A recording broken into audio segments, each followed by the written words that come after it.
वर्धा जिल्ह्याच्या सुरगाव शिवारामध्ये वादळासह जोरदार पाऊस झाला आणि या वादळामुळे केळी पिकांचं मोठ्या प्रमाणात नुकसान झालेलं आहे। सेलू तालुक्यामध्ये मोठ्या प्रमाणात केळीचं उत्पादन घेतलं जातं। यावर्षी देखील अनेक शेतकऱ्यांनी केळीच्या बागा लावलेल्या आहेत। मात्र मागील काही दिवसांपूर्वी झालेल्या अवकाळी पाऊस आणि वादळामुळे देखील मोठ्या प्रमाणात केळीचं नुकसान झालं होतं। आता परत पुन्हा शेतकऱ्यांचं मोठ्या प्रमाणात केळीचं नुकसान झालेलं आहे। सुरगाव शिवारातील किमान 4 ते 5 शेतकऱ्यांचं अतोनात नुकसान झाल्याचं सांगण्यात येत आहे। इथे आपण बघू शकतो केळीची बाग जी आहे तर ती अक्षरशः जमीनदोस्त झालेली आहे। केळीची जी झाडं आहेत तर ती मुळासह जमिनीवरती कोलमडून पडलेली आहेत।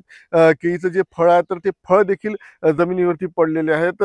या केळी कापणीला आलेली होती आणि या केळीची कापणी सुरू करणार होते आणि मात्र ऐन हातातोंडाशी आलेला घास या निसर्गाच्या अवकृपेमुळे हिरावला गेलेला आहे आणि यामध्ये शेतकऱ्यांनी जवळपास खर्च केलेला आहे तर तो खर्च देखील आता भरून निघेल की नाही अशी परिस्थिती आहे। जवळपास 4 ते 5 लाख रुपयांचं शेतकऱ्याचं यामध्ये नुकसान झालेलं आहे। अशीच परिस्थिती इतरही काही शेतकऱ्यांची असल्याचं सांगण्यात येत आहे आणि या शेतकऱ्यांना मदत देण्याची मागणी होत आहे।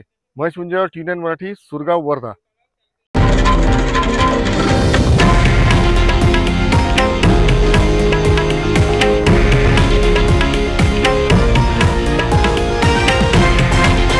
हे आहे देशातील नंबर 1 न्यूज नेटवर्क आणि आपण पाहत आहात TV9 मराठी, एकमेव।